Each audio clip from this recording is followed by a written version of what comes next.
What is তাকওয়া? তাকওয়া মানে কি? তাকওয়ার সংজ্ঞা অনেকে অনেক ভাবে দিয়েছেন। আমি সরাসরি সাহাবাদের কাছ থেকে একটা সংজ্ঞা আপনাদের শোনাচ্ছি। ওমরে ফারুক রাদিয়াল্লাহু তাআলা আনহু উবাই ইবনে কাব রাদিয়াল্লাহু তাআলা আনহুকে জিজ্ঞেস করেছিলেন, ইয়া উবাই মা হুয়া তাকওয়া? হে উবাই, তাকওয়া কি? তাকওয়া কাকে বলে? উবাই ইবনে কাব তিনি প্রশ্নের উত্তর না দিয়ে উনিও আবার প্রশ্ন ছুড়লেন। তিনি বললেন, ইয়া আমির আল মুমিনিন, আমা সালাকতা তরিকান যা শাউক? আপনি কি কাঁটাযুক্ত রাস্তা দিয়ে মরুভূমিতে কখনো হেঁটেছেন? যে রাস্তার চারদিকে ক্যাকটাস, গুলমলতার কাঁটা, হেঁটেছেন? ওমরে ফারুক বললেন, নাম, হেঁটেছি। বালা, হেঁটেছি। কাইফা আমিলতা, কিভাবে হেঁটেছেন? ওমরে ফারুক বললেন, শাম্মারতু ওয়াজতাহাত্তু, আমি আমার জামা, জুব্বা আর চাদর আটোসাটো করে গায়ের সাথে এমন ভাবে মিলিয়ে রেখেছি, এমন সাবধানে হেঁটেছি যাতে করে মরুভূমির ক্যাকটাসের গুলমলতার কাঁটা আমার গায়ে বিঁধে না যায়। উবাই ইবনে কাব বললেন, ফাযালিকা হুয়া তাকওয়া। আরে তাহলে আপনি তো ঠিকই জানেন তাকওয়া মানে কি। এটাই তো তাকওয়া। ওই রাস্তা দিয়ে যেভাবে হেঁটেছেন, পুরো দুনিয়ার জিন্দেগিটা এইভাবে সাবধানে চলার নামই হচ্ছে তাকওয়া। চিল্লায় বলো ঠিক কিনা? এই দুনিয়াতে পাপ পঙ্কিলতা থাকবে, শয়তানির হাতছানি থাকবে, অপরাধ প্রবণতা থাকবে, নফসের খায়েশ থাকবে, অন্যায়ের হাতছানি থাকবে। সব কিছুকে দলে মুচড়ে পেছনে ফেলে সাবধান হয়ে এই দুনিয়ার সিরাতুল মুস্তাকিমের পথে চলতে হবে। যেই রাস্তা শুরু হয়েছে দুনিয়াতে, শেষ হয়ে গিয়েছে আল্লাহর জান্নাতের ভেতরে। চিল্লায় বলেন ঠিক কিনা? আমার প্রিয় চাঁপাইনবাবগঞ্জের ভাইয়েরা, এটার নামই তাকওয়া।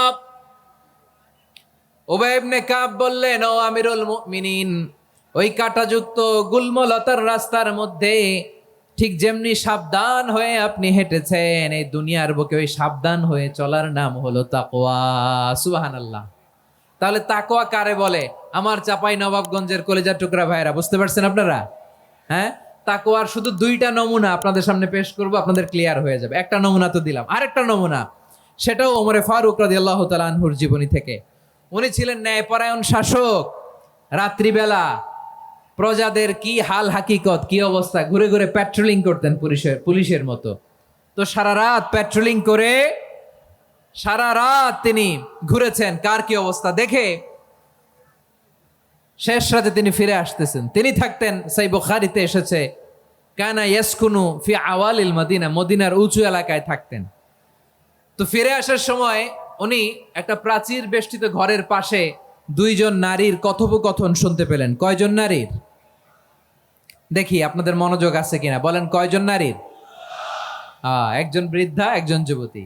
উনি কান লাগিয়ে শুনতে পাচ্ছেন। বৃদ্ধা মা, ওমর ফারুক কাউকে দেখতে পাচ্ছেন না, শুনতে পাচ্ছেন। বৃদ্ধা মা তার যুবতী মেয়েকে বলে, এই তাড়াতাড়ি ওটের দুধ দহন করে ওটের দুধের সাথে পানি মিশাও, তাইলে কালকে বাজারে মদিনায় বেশি দামে বিক্রি করা যাবে, লাভ হবে অনেক। বৃদ্ধা মহিলা এটা বললেন। যুবতী মেয়ে উত্তরে বলে, মা আপনি জানেন না আমিরুল মুমিনিন খলিফাতুল মুসলিমিন ওমরে ফারুক দুধে পানি মিশানোকে দণ্ডনীয় অপরাধ বলে ঘোষণা দিয়েছে, জানেন না? এবার বৃদ্ধা মহিলা বলে, আরে পাগলি, এই ভোর রাতে আমিরুল মুমিনিন ওমরে ফারুক আসবে কোত্থেকে? উনি আসবে কোত্থেকে? ওনার পাইক পেয়াদা সিকিউরিটি আসবে কোত্থেকে? কেউ দেখবে না। আরে কেউ দেখবে না, তাড়াতাড়ি দুধের সাথে পানি মেশাও। এই কথা যখন মা বলেছে, যুবতী মেয়েটা চমৎকার একটা উত্তর দিয়েছে। তিনি বলেছিলেন, ইয়া উম্মি, ও আমার মা, লাউলা রাআ উমর লা রাআ রব্বু উমর। ও আমার প্রিয়তমা মা, আপনি ঠিকই বলেছেন, গভীর রাতে ওটের দুধে পানি মিশালে ওমর দেখবে না, কিন্তু মা খেয়াল রাখবেন, ওমর যদি নাও দেখে, ওমরের রব কিন্তু দেখে। চিল্লায় বলেন ঠিক কিনা? দিস ইজ কল্ড তাকওয়া। লাউলা রাআ উমরু লা রাআ রব্বু উমর। ওমর দেখে না, কিন্তু ওমরের রব দেখে। চিল্লায় বলেন ঠিক কিনা? এজন্য রব্বুল আলামিন বলেন, লা তুদরিকুহুল আবসার ওয়া হুয়া ইউদরিকুল আবসার ওয়া হুয়াল লাতীফুল খাবীর। তিনি এমন সত্তা, দুনিয়ার কোন চোখ তাকে দেখে না, কিন্তু দুনিয়ার সবগুলো চোখকে, সব মানুষের অ্যাক্টিভিটিসকে আরশের উপর থেকে সব কিছু মুহূর্তে মুহূর্তে দেখতে পান কে? তাহলে তাকওয়া কারে বলে বুঝতে পারছেন? দুনিয়াতে সাবধানে চলার নাম তাকওয়া।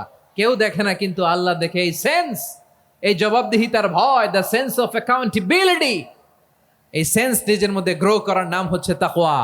আর এই সিয়াম পালন করার প্রাইম অবজেক্টিভ অফ সিয়াম হচ্ছে লাআল্লাকুম তাত্তাকুন। আওয়াজ করে বলেন লাআল্লাকুম তাত্তাকুন।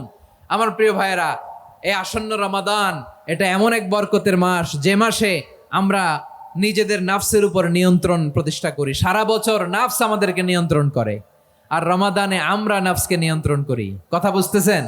সারা বছর নাফস আমাদেরকে নিয়ন্ত্রণ করে। এই যে এখন আমার খেতে মনে চাইলে যে খেজুর রাখা, আমি খেজুর খেতে পারবো, নাটস আছে, বাদাম খাইতে পারি। খাইতে মন চাইলে পানি, আমার রুহুটা চায়, আমার নাফসটা খেতে চায়, আমি খেতে পারি, পান করতে পারি।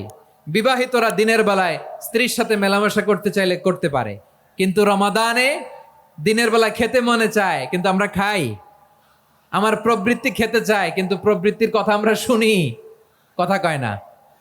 রমজানে খেতে মন চাইলে আমরা খাই, তৃষ্ণায় গলা ফেটে যায়, গলার ছাতি ফেটে যায়, কিন্তু এক ঢোক পানি কি আমরা গিলি? বিবাহিতরা দিনের বেলা স্ত্রীর সাথে কি মেলামেশায় যায় না। তার মানে সারা বছর নফস আমাদেরকে নিয়ন্ত্রণ করে, আর রমাদানে নফসের উপর আমরা নিয়ন্ত্রণ প্রতিষ্ঠা করি। নফসের লাগাম আমরা রমাদানে টেনে ধরে, চিল্লায় বলেন ঠিক কিনা? এজন্য আমার প্রিয় ভাইয়েরা, নফসের উপর নিয়ন্ত্রণ নিতে চাইলে রমাদানের রোজার কোনো বিকল্প নাই। এটা এমন মাস যে মাসের ফজিলতেরও কোনো শেষ নাই। এই মাসকে বলা হয় দ্য মান্থ অফ হোপ। এটা আশা জাগানিয়া মাস। রমজানের কথা শুনলে আশা জাগে না হৃদয়ে? হ্যাঁ, ইদা জাআ রমাদান ফুতিহাত আবওয়াবুস সামা ওয়া গুল্লিকাত আবওয়াবু জাহান্নাম ওয়া সুফিদাতিশ শায়াতিন। রমাদান আসলে আকাশের দরজাগুলো খুলে দেওয়া হয়, মানে জান্নাতের। জাহান্নামের দরজাগুলোকে লক করে দেওয়া হয়, শয়তানকে চেইন আপ করা হয়। ইবাদত করলে শুধু করতেই মনে চায়, চিল্লায় বলেন না সুবহানাল্লাহ। রমজানে ইবাদতে যেই মজা পাওয়া যায়, সারা বছর অন্য কোনো মাসে এই মজা আপনি পান? আমার চাঁপাইনবাবগঞ্জের ভাইরা আওয়াজ করে বলেন না, রমজানে ইবাদতে যেই মজা অন্য মাসে এটা পান? কারণ রমজানে ইবাদত করলে সওয়াবও বেশি, ইবাদতের একটা পরিবেশ থাকে, ঠিক কিনা বলেন? অন্য মাসে ইবাদত করলে এর সওয়াব পাওয়া যায় গাণিতিক হারে, রমজানে ইবাদত করলে সওয়াব বাড়তে থাকে জ্যামিতিক হারে। সুবহানাল্লাহ কইবেন না? অন্য মাসে সওয়াব বাড়ে গাণিতিক হারে, রমাদানে ইবাদত করলে সওয়াব বাড়ে কিভাবে জ্যামিতিক হারে বাড়ে দেখেন। রমাদানে একটা নফল করলে ফরজের সমান সওয়াব, একটা ফরজ করলে 70 থেকে 700 গুণ সওয়াব। রমজানে উমরা করলে হজের সমান সওয়াব। সুবহানাল্লাহ নাই? দ্য মান্থ অফ হোপ, আশা জাগানিয়া মাস। এই মাস আমাদেরকে হোপফুল করে, আশাবাদী করে। রমাদান যেমনি দ্য মান্থ অফ হোপ, আশা জাগানিয়া মাস, এট দ্য সেম টাইম